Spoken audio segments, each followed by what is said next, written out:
Do yourself a favor, after you're done watching this, stay on YouTube and search Prince at the Rock and Roll Hall of Fame. You can research Prince anything and pretty much. But you got to see this in particular because he's up on stage and they're honoring was it Stevie? George Harrison. George. They're honoring George Harrison because they're playing While My Guitar Gently Weeps. Oh, so he's on stage solo. With 1 second, Stu. Spoiler alert. Like damn. Jeff Lynne, Tom Petty, who rest in peace, couldn't really play guitar. Gainesville. Several other dudes who are known for their guitar skills, like several other dudes. I can't remember all the names right now.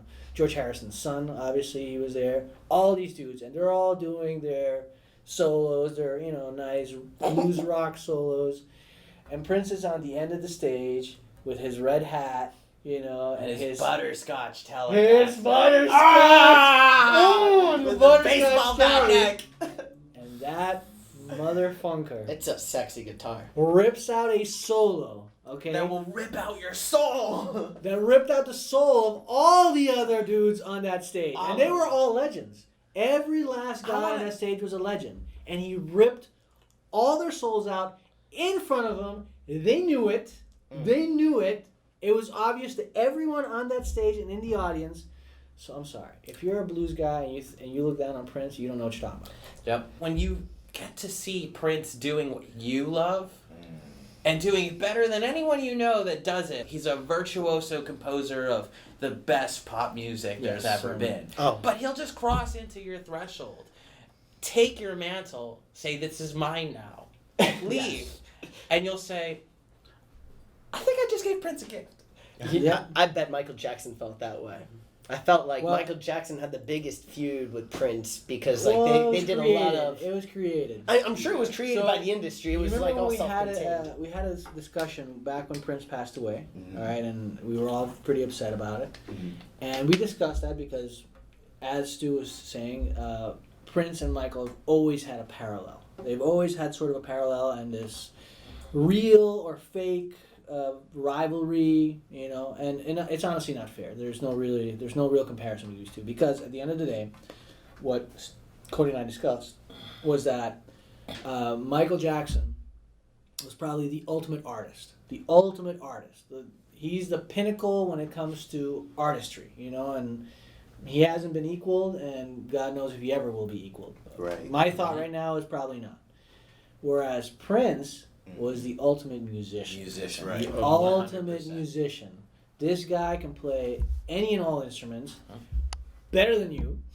And if you don't believe this guy, check out his albums because I'm pretty sure he did all that music himself. He did a lot of it. A lot of the music he did record himself. His debut album, he plays all the instruments. Yes, So certainly. Yeah. Certainly, and well. Very well. And very, very well. That's very right. well. That is right. Because there are other artists that have done the record everything on their recordings, and they do a tremendous job. But Prince is like when he records his things, it's like he brought in top-notch session musician to do guitar, and he brought in a top-notch session drummer to do the drum, and a top-notch session bass player, and so on and so forth. But it's all Prince. Yep, and it's all Prince. He would go up to top-notch keyboard players and ask them for their keyboard.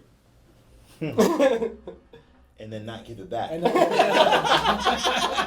that's a different story. That's a different story. I guess I'll tell it. Yeah, Please do. Yeah. I know a gentleman. He lives in Minneapolis, lived there majority of his life, and he knew Prince as they were coming up together. They played basketball together. I know that sounds so far-fetched, but they legit played basketball together.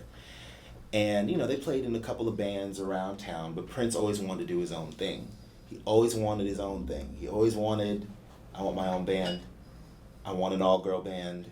Really. I'm serious. I remember this story. Yeah, you remember that? Yeah, you know it. I told it very well. Yeah. And whatever Prince wanted, Prince got it. So my friend, and he's a much older gentleman, he tells me this story of how Prince was in desperate need to find a keyboard. I need a keyboard, and they lay down some synth parts and lay down some backing, some fluff. Yeah, some add-ons. I need a keyboard though. The one at the studio, they're going to charge me to use it. I call him my friend. He says, yeah, Prince, here, you can take my keyboard. Just make sure you bring it back. And Prince says, yeah, man, I'll bring it back to you. Yeah, thanks again.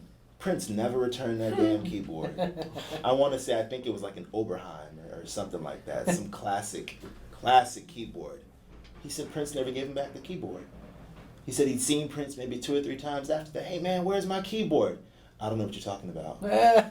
Hey, man, where's my keyboard? Oh, yeah, you'll get it back. Oh, now you know what I'm talking about. What? Where's my keyboard? You'll get it back one day. Never got the keyboard back.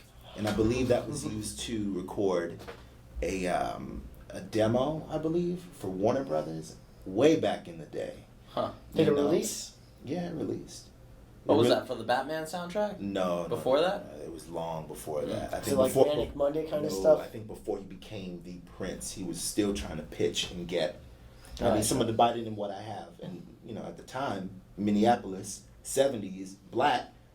Nah, sorry, Yeah. it's the rock and roll scene. Huh. But from the early days of Prince, what did he give us? Do Me Baby. I Want to Be a Lover. I Wanna Be a Lover. That's completely different from, what labels were looking for in the North, in Minneapolis at that time. So, The rest is history. the rest is history. That keyboard will turn up on Reverb. It'll or be on eBay Reverb for somewhere, or it might be at the thousands and museum. thousands. It might be. You Might never be at Paisley know. Park. I wouldn't be mad though if it were me. Yeah, why not? Here. That's a story. I don't know, man. I play keyboard. I'd be pretty big.